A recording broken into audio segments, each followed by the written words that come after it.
وقال نسوة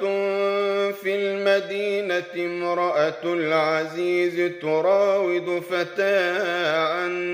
نفسه قد شغفها حبا إنا لنراها في ضلال مبين فلما سمعت بمكرهن أرسلت إليهن وأعتدت لهن متكئا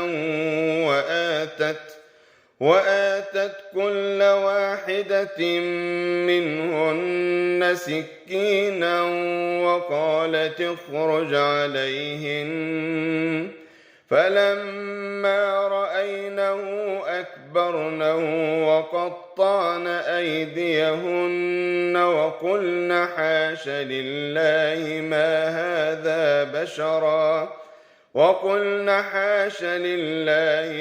هذا بشرا إن هذا إلا ملك كريم